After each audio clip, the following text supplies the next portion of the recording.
درود بیننده عزیز شبکه اجتماعی دلیل مالی، امیدوارم شما خوب و خوش هستین و حال و هواتون رمضانی باشد. براتون مبارک باشد ماه شریف و یادتون باشد ما سلسله ویدیوهای نشر میکنیم با نام نوار شما که این نوار شما درباره اون است که ساکنان هر گوشه دیار از راه، آب، مشکل یا پیشرفت دهشون برای ما نوار میفرستن و ما او را برای شما پیشنهاد میکنیم و همین گونه شما نیز میتونید برای ما نوارهای دهه و محله اتون برای ما بفرستید، مثل که ساکنان محله نوبهار ناحیه سینای شهر دوشنبه برای ما چند ویدیو فرستادن که این منطقه چند سال پیش شامل ناحیه رودکی بود و شامل ناحیه سینای شهر دوشنبه است.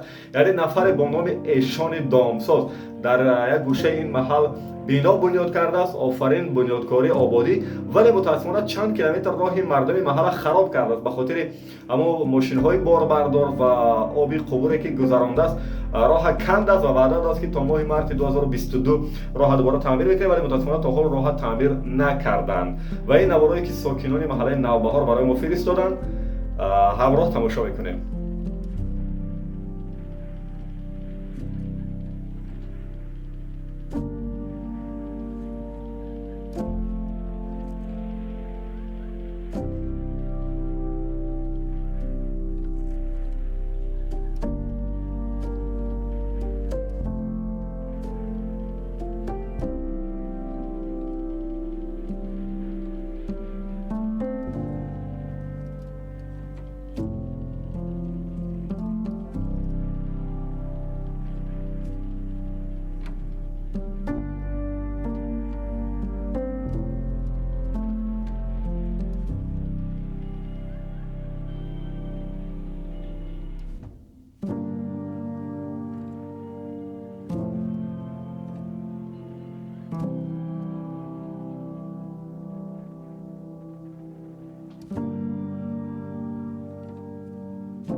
بینندگان عزیز، این چند پارچه نوار بود از جانب ساکنان محله نوبهار ناحیه سینا و با شکایت اون که نفر با نام ایشان دامساز در یک نقطه محله بنا بنیاد کرده است ولی راه محله را خراب کرده است و دیگر آباد نمی کند.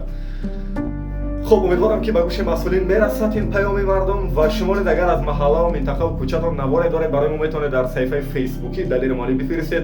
ما اون نوار را با نام نوار شما برای دیگر بیننده ها و مسئولین خواهیم رسانید. و اگر برای شما لازم است که یگان کار و شرکت و اداره و تجارتتان که رسما در تاجیکستان و کشور دیگر به خرید گرفته شده است میخواین تبلیغ کنین، در صفحه ما مرحمت مستقیم به صفحه فیسبوکی دلیل مالی بنویسین. بازم رمضان براتون مبارک باشد. سلامت و سربلند و خانه آباد باشید.